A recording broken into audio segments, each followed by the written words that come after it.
근데 요거 하나만 가지고도요, 뭐를 볼 수가 있냐면, 여러분들한테 일본의 종교가 지금 뭐죠? 일본의 종교는 신도입니다. 불교도 있죠. 바깥으로 일본이라는 나라를 홍보하는 홍보문에 보면 일본의 국교는 신도이다 이렇게 써 있어요. 여러분들이 이해하기 쉽게 좀 설명을 더 드리겠습니다. 신도와 불교는 어떤 관계에 있는가? 나중에 여기 그 고사기 일본서기에 들어가면 다시 한번 좀 설명을 드릴 수가 있습니다만, 여기서 그냥 간단하게 하고 넘어갈게요. 왜냐하면 이 도표를 보고 여러분들이 지금 그 지역적으로 어떻게 지나왔는지를 보실 수가 있잖아요. 그죠? 자, 어디서부터 시작되죠? 야요이 시대, 규슈에서부터 시작됐죠. 규슈. 고분 시대, 오사카로 넘어갔죠.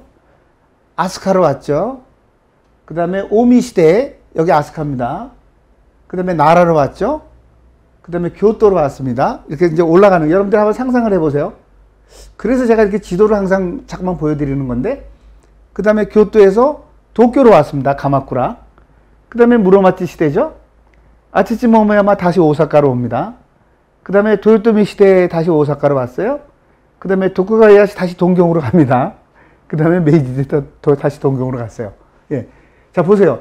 후쿠오카, 한반도에서부터 시작된 역사가 후쿠오카에서부터 시작돼가지고 북쪽으로 올라가면서 사카이 오사카로 갔다가 아스카로 갔다가 그게 나라로 해서 교토로 갔다가 동경인 가마쿠라로 갔다가 그 다음에 아치치 모모야마 시대인 오사카로 다시 내려왔다가 도요토미 시대 오사카로 왔다가 다시 도쿄로 가죠. 예. 그런데 여기서 제가 한 가지 짚고 넘어갈 거는 뭐냐면요, 종교를 한번 보시겠습니다. 종교 얘기 한번 해볼게요. 자, 조몬 시대 때에서 야요이 시대로 넘어가는데, 야요이 시대에 한반도에서 일본 열도로 넘어가는 사람들이 가지고 있던 종교가 뭐였을까요? 야요이 시대. 한반도에서 일본 열도로 넘어가서 쌀을 가지고 넘어가는 거예요. 이때 종교가 뭐였을까요? 이때 종교는 신도입니다. 신도. 그러니까 우리나라로 얘기하자면 신단을 만들어 놓고 그 다음에 이렇게 제단을 쌓아 놓고 신에게 하늘의 제사를 지내는 그런 거죠. 예. 그게 이제 유행했죠. 당연히 유행했죠. 그거죠. 그거 분명히 그거 신도입니다. 그게. 그러다가 고분 시대라는 게 뭐냐면요, 그 신도의 그 확장이죠. 엄청나게 커진 겁니다. 그 신도가 점점 발달해서 예를 들어서 한반도에서 일본 열도로 넘어가는 사람이 조상한테 제사를 지내는, 아무것도 없이 그냥 몸이 떨렁 갔을까요? 절대로 안 그렇죠. 그 조상한테 제사를 지낼 수 있는 세트를 가지고 일본으로 넘어갔어요. 네. 그래서 그거를 점점 확대시키고, 그 다음에 우리나라의 분묘제도, 무덤이라는 그런 거를 가지고 가서 매장 문화를 계속했죠. 일본에. 근데 지금 매장 문화라고 그러면 현재 일본은 뭐죠? 일본의 매장 문화 아니에요.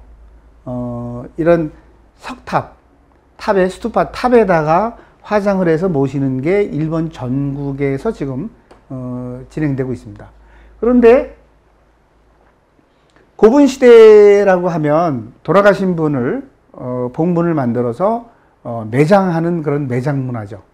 그런 매장 문화가 계속되다가 요 아스카 시대에 넘어가면은요, 아스카라는 그 지역에서 어떤 일이 벌어지냐 하면, 요때까지는 고분 시대, 요때까지는 우리 한반도에서 넘어간 사람들 중에 누구죠? 신라 쪽 사람들, 경상도 쪽 사람들이 더 우세한 그런 파워를 가지고 있어요.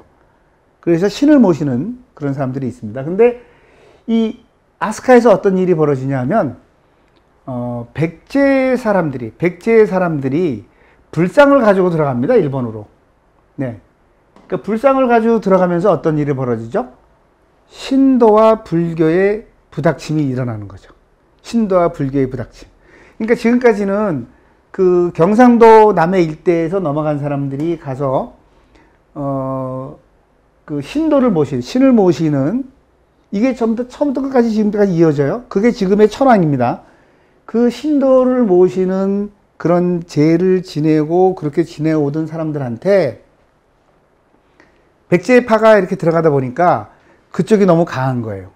너무 강하다 보니까 이거를 설득을 해야 되는데 그냥 설득할 수 없고 이거는 종교로밖에 설득할 수가 없다. 그래서 이제 가지고 들어간 게 마치 이제 불교의 부처님을 모시고 들어갔어요. 아스카에다가. 그래서 지금도 남아있는 게 일본의 최초의 불상이 아스카사에 있는 아스카지 불상입니다. 이 아스카지 불상 가서 보시면 얼굴이 아주 험악해요. 막 이렇게 부상을 입어가지고 이렇게 떼우기도 하고요. 막 이렇게 해놨어요. 그게 뭐냐면 그 아스카사가 불타서 화상을 많이 이제 입으신 거죠. 그 아스카사에 모셔져 있는 불이 첫 번째 불이라고 하는데 사실은 첫 번째 불이 아닙니다. 두 번째나 세 번째죠. 왜냐하면 첫 번째 백제가 모시고 들어갔던 불상은 신라파 사람들이 그 바다에다 갖다가 버렸죠. 예. 그리고 두 번째 가져간 그 아스카사 불상이 현재 지금 모셔져 있습니다. 아스카사에 가서 보면 굉장히 초라해요. 엄청나게 큰 땅을 가지고 있습니다. 여기 보시면 이 헤이조나 해안에 못지않은 그런 커다란 그 부지, 하나의 도시와 같은 그런 부지를 가지고 있는 속의 사찰입니다만 현재로서는 그냥 그 딸랑 본 건물 하나밖에 없어요. 그리고 사진만 있습니다. 저는 아스카사의 주지를 굉장히 잘 알고 있습니다. 지금은 돌아가셨고 그 다음에 이제 아드님이 현대 이제 주지가 돼서 그 절을 지키고 있는데 왠지 모르게 그 국가적인 지원이 많이 좀 부족한 것 같아요. 한국 사람들이 가면 이 아스카는 수덕사하고 같이 자매결연을 맺어 있습니다. 수덕사하고 자매결연이 맺어져 있는데 거기 가면 이제 수덕사 스님들이 다녀가신 거라든가 수덕사에서 뭐 기증한 그런 교화품들 같은 게 있거든요. 근데 수덕사하고 연결이 돼 있는데 재정적으로 굉장히 많이 어려우셔가지고 아스카지 사실 한반도에서 온 게 아니냐. 그러니까 한반도에 계신 불교 단체에서 아스카지를 좀 부흥하는데 아스카사를 좀 부흥시키는데 좀 지원을 해주면 어떻겠습니까 하는 얘기를 아버님한테 아스카지에 계신 그 아버님 주지 스님한테 제가 굉장히 많이 말씀을 들었어요.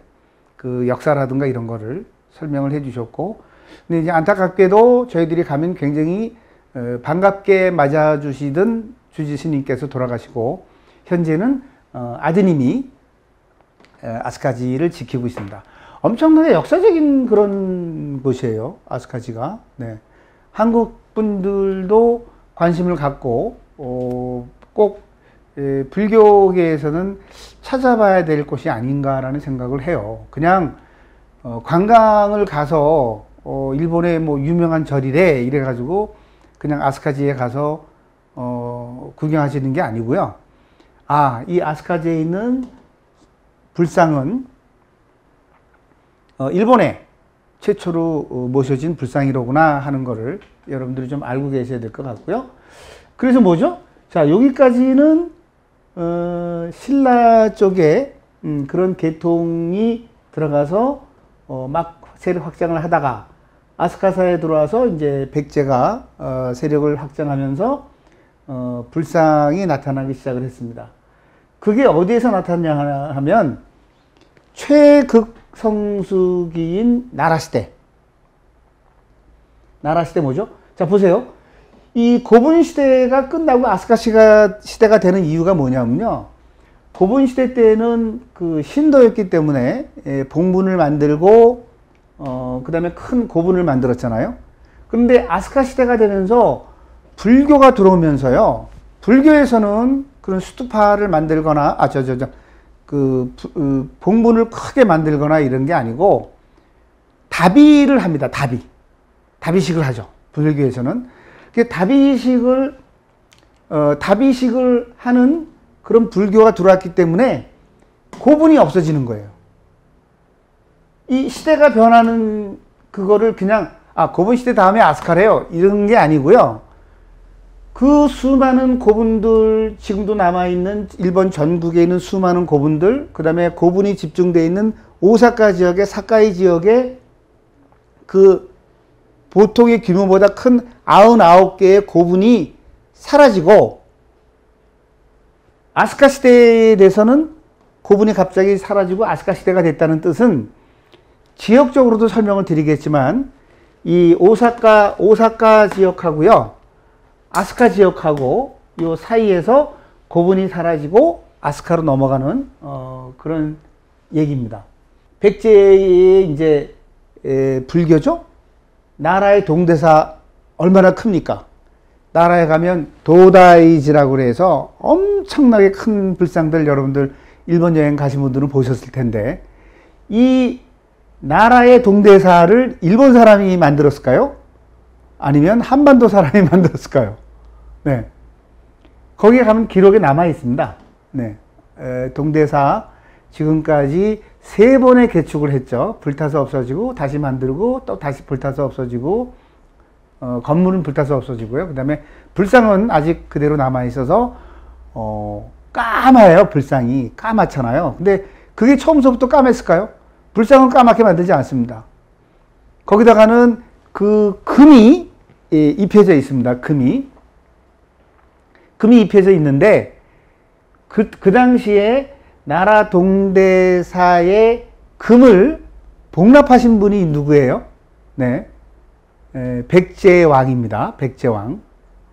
그 일본에 있던 백제왕이 이 나라 동대사는요, 고구려와 백제 신라의 3연합체가 만드는 거예요. 3연합체가. 그래서 불상은 기술자들, 백제 기술자들이 불상을 만들었고요. 건물은 신라 건축가들이 만들었고요.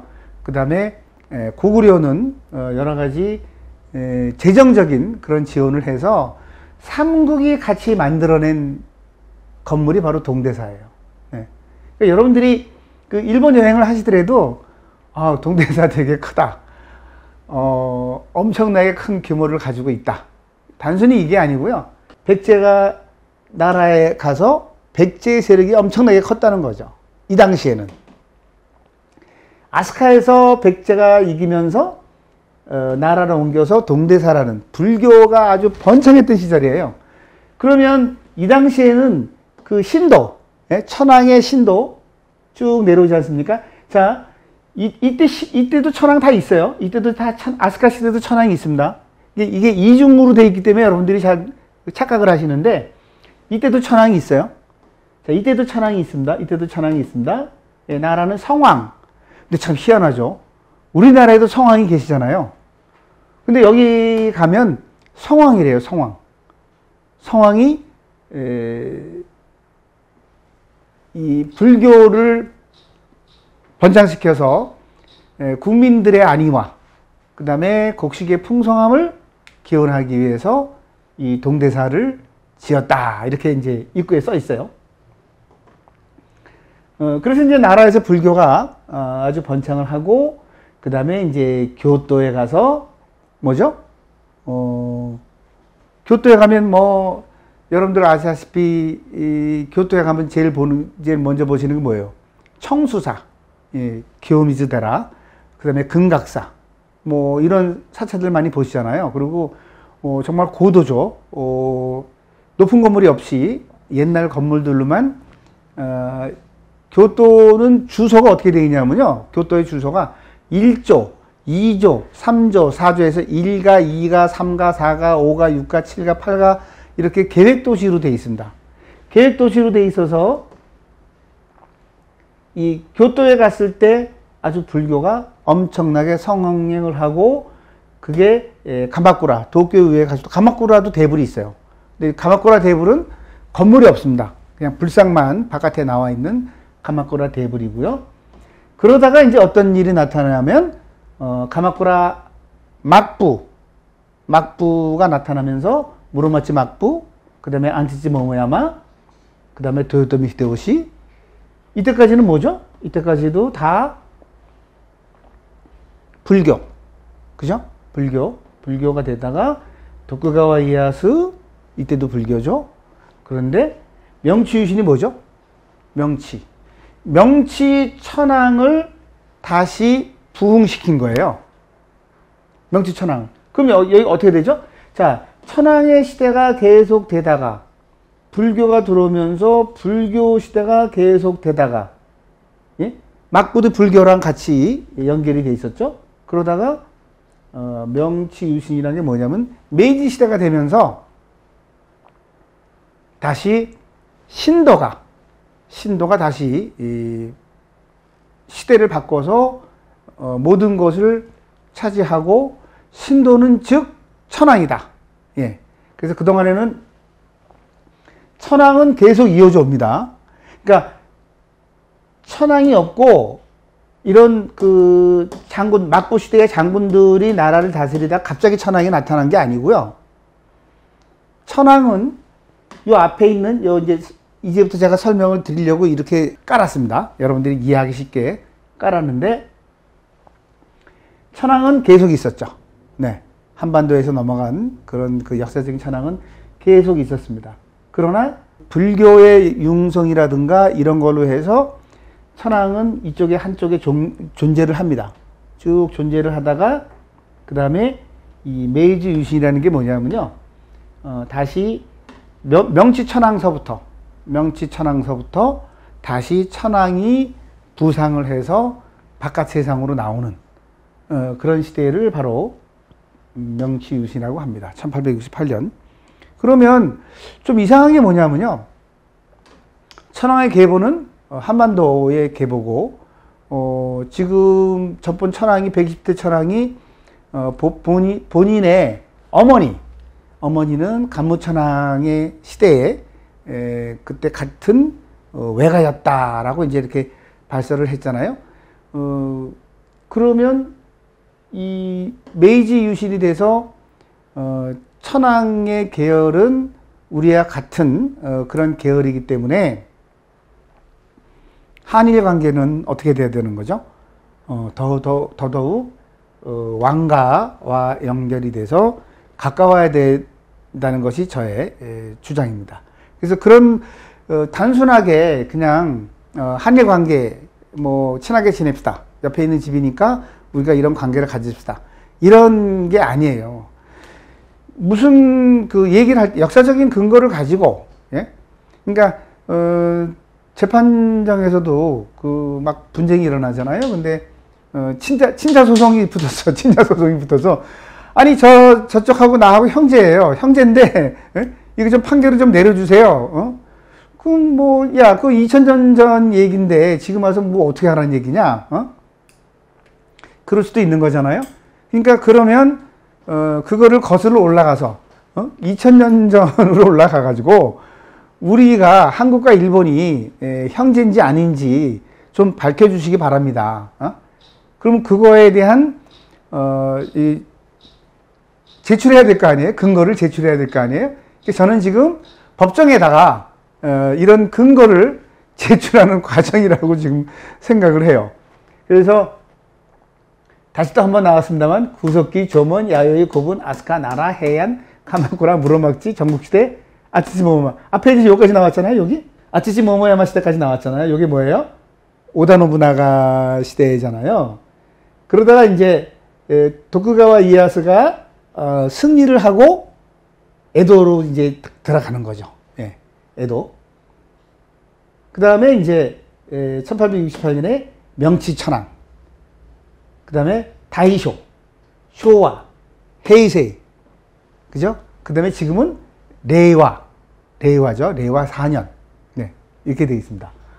그러니까 여기 여러분들이 그 일본 역사를 어렵게 생각하실 게 아니라 한반도와 어떤 관계가 있는지를 생각만 하시면 일본은 그냥 떠오르는 거예요. 이거 왜냐면 이 역사 자체가 우리에서부터 한반도에서 한반도에서 일본 열도로 넘어가는 과정 자체가 역사이기 때문에 제가 말씀드렸잖아요. 그 한반도인의 일본 열도 개척사라고 그랬잖아요. 그 개척사가 여기 지금 써 있는 겁니다. 한반도인의 일본 열도 개척사가 여기 써 있어요. 자, 구석기 시대 돌 들고 다니면서 짐승을 잡아는 그런 석기 시대겠죠. 돌 들고 다니면서 이제 막 어디에 정착하지 않고, 정착한다는 건 언제 시작됐냐면요, 쌀 농사를 시작했을 때 정착되는 거예요. 왜? 아니 거기다가 씨를 심어놨는데 어디를 가요? 그거 먹고 살아야 되니까. 쉬운 얘기 아닙니까? 그게 언제부터예요? 야요이 시대부터예요. 야요이 시대부터. 자, 구석기 시대에서 그런 원시적인 그런 생활을 하다가 조문이라고 하는, 여러분들 또 토기를 보여드렸잖아요. 엄청난 그 예술 작품, 우리나라의 현재 토기 작가분들한테 이거 한번 만들어주세요. 그래도 난 그거 절대로 못 만들어. 네? 뭐예요?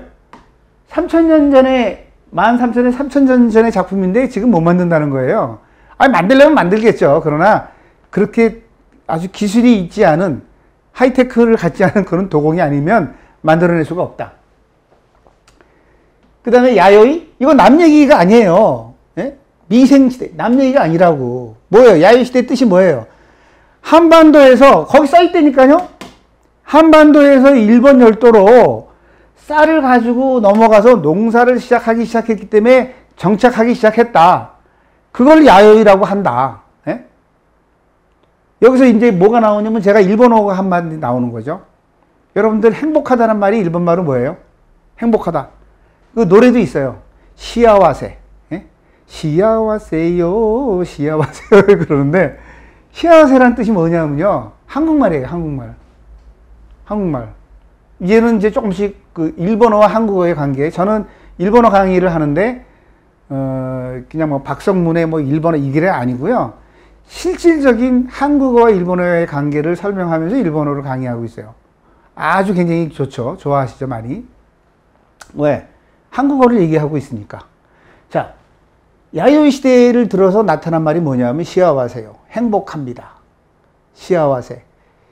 잘 들어보세요. 시아와세는 어떻게 들리세요? 시아와세. 시아와세. 시가 왔어요. 시아와세. 시가 왔어요. 그래요. 시가 왔어요. 어디서? 한반도에서 일본 열도로 씨를 가져왔어요. 그래서 우리는 씨를 뿌려서 그렇게 매일매일 여기저기 떠돌아다니면서 살지 않고 한 곳에 정착하게 살게 되기 때문에 우리는 행복합니다라는 뜻입니다. 그러니까 이 일본어는요, 일본어는 그 자체로 그냥 시아와세 그러면 시가 왔어요지만 어떻게 쓰죠? 행복합니다라고 쓰잖아요. 네. 그게 바로 일본어예요. 한 가지 더 할까요? 요거는 이제 그 고사기에 들어가면 여러분들한테 말씀드릴 건데, 뭐, 우마시 아시카비 히코지노 미코토. 이렇게 얘기하면, 저 사람 또 일본말 하는 거라는데, 저는 지금 한국말을 했습니다. 우마시 아시카비 히코지노 미코토. 미코도. 미거든? 이게 뭐예요? 신이죠? 그러니까 신의 이름 끝에는 다 미코도라고 붙어요. 무슨 미코도, 무슨 미코도, 미코도 이렇게 붙잖아요.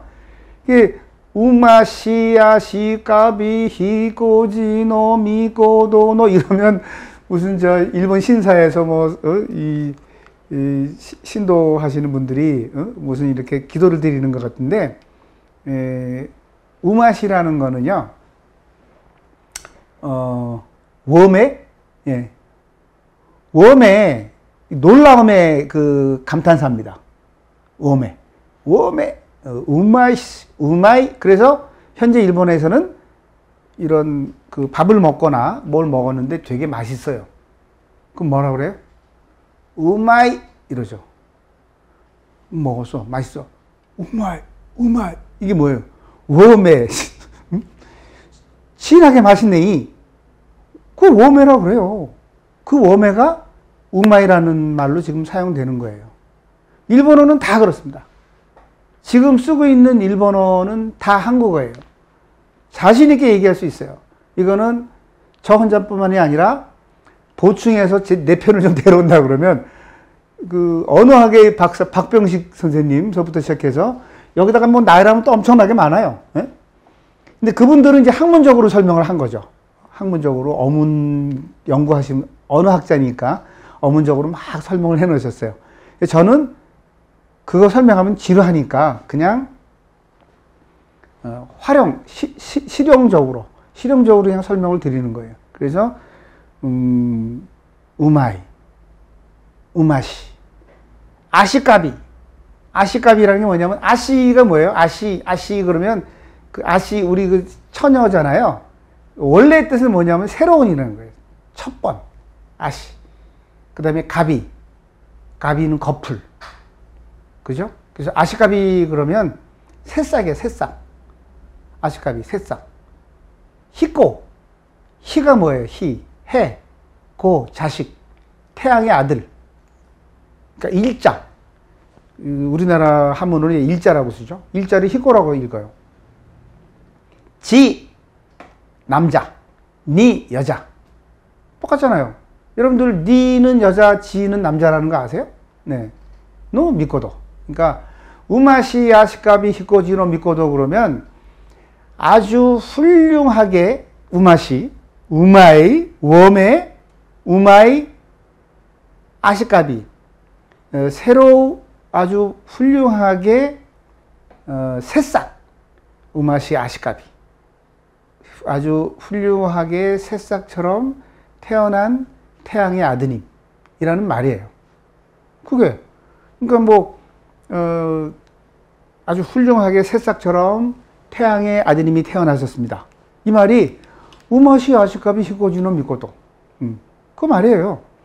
여러분들한테 이제 간간히 일본어 같이 좀 가르쳐 드릴게요. 여러분들이 쓰시고 계신 지금 스미마센, 사요나라, 아리가토 고자이마스 여러분들이 들어서 알 수 있는 일본어 이거 다 한국말이에요, 전부 다. 네. 자, 그래서 이제 여기서 보시면 야요이도 우리랑 관계되어 있는 거, 고분도 우리랑 관계되어 있는 거, 그죠? 이 고분 얘기해 볼까요? 일본에 1호 고분서부터 99호 고분까지 한 지역에 모여 있다고 그랬잖아요. 이 고분을 열지 않습니다. 아직까지 개방을 할 수가 없습니다. 왜? 그거 열면 여기 있는 사람들이 다 한반도에서 간 사람들인데요. 누구죠? 일대 진무천왕서부터 네. 이제 그 천왕 1대부터 120대까지 천왕들이 나오기 시작을 하는데 전부 다 그 고분 속에 있는 지금 일본 열도에 깔려 있는 수많은 고분 안에 있는 사람들이 누구냐라는 거죠. 국내청에서 그거 오픈 못 해요. 왜? 아니, 오픈하면 전부 다 우리나라 무열왕릉이나 이런 데서 나온 거랑 똑같은 게 다 나오는데, 예? 어떻게 감당하겠어요, 이거를요? 예? 감당 못 합니다, 이거. 그러니까 열지 못해요. 자, 아스카 시대로 넘어갔잖아요? 아스카 비조라고 돼 있잖아요? 제가 책을 찾아봤어요. 아스카에 가가지고, 아스카 박물관에 가고, 아스카 교수님들한테 아스카라는 의미가 뭡니까? 비조라고 돼 있어요. 왜 비조예요? 그랬더니, 아스카는요, 안숙, 편안한 안자에다가 그 숙자 있잖아요. 그 안숙이라고 썼어요. 그래서, 아스카라는 지역은 저 멀리 한반도에서부터 계속 후쿠오카를 통해서 세도나이카를 통해서 진무천왕이 왔던 것처럼 왜? 길은 하나예요. 진무천왕도 그 길로 왔고 지금 우리가 오사카 가도 그 길로 가고 다 그 길로 가. 그러니까 한반도에서부터 막 바다를 건너 물을 건너서 산을 넘고 와서 아스카까지 왔는데 이제는 좀 편안하게 쉬었으면 좋겠다. 그래서 안숙이라는 지명을 썼는데 그 안숙에서부터 아스카라는 말이 되고 그 아스카라는 한문을 이렇게 썼습니다. 라는 게 일본의 교수님들의 정확한 얘기예요.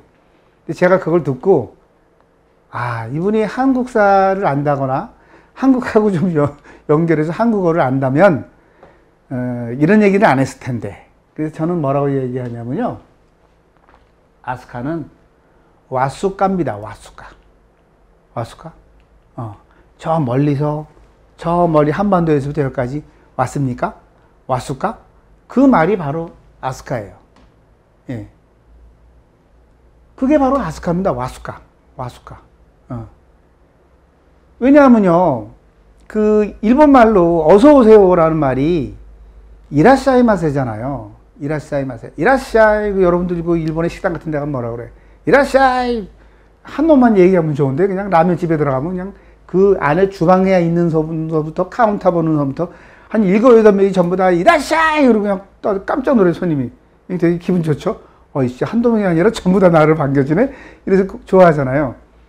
그 이라샤이라는 말은 우리나라 제주도 말로 이리옵소게라는 말에서부터 나온 거잖아요.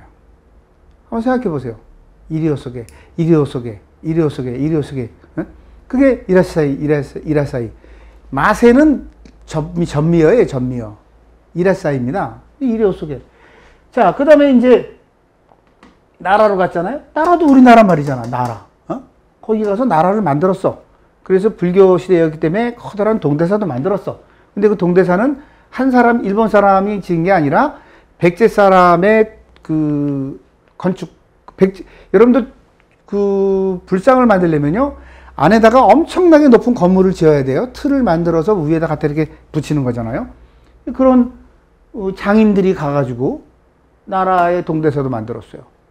그 다음에 이제 해안시대에 가서 이제 교토에 가서 해안시대를 또 만들었어요. 그러면서 이런 역사를 만들어냈어. 자, 그 다음에 가마쿠라의 도쿄 밑인데 이제 남북조 시대에 무사들이 나타나기 시작을 해. 자, 무사라는 게 뭐냐는 거예요. 여러분들 사무라이 그러면 사우라비에서 나왔다 이러잖아요. 사무라이, 사우라비에서 나왔다 이렇게 얘기하시는데 이리 검 가지고 싸우는 사람 있잖아요. 미야모토 무사시서부터 시작해가지고 이 일본의 검객의 그 핏줄을 다 파면 전부 다 한반도 출신들이고 검객이란 말이에요. 그러면 지금도 니폰도 일본의 칼은 뭐 일본에서 만들었습니다 이러는데 한국이 원조라는 게 밝혀졌어요. 일본의 니폰도는 한국이 원조다. 예? 그래서 그 우리나라에서도 이 검 장인이 나타나셨죠. 그 일본의 그 검을 연구하기 위해서 일본 전국에 무기를 만들고 쇠를 녹여서 가마를 만들었던 것을 다 다녔죠, 저희가. 그래서 이제 대부분 그 루트는 시마네 도토리서부터 시작해서 신라계통의 길이에요. 그래가지고 이제 히로시마로 내려와가지고 오사카 쪽으로 들어오는 다 다녔습니다. 그런 뭐 철광석이 있다든가 그 철광석을 캐내가지고 용광로에 넣어서 쇠물을 내리고 그 쇠물을 내려서 단련을 해서 검을 만든다.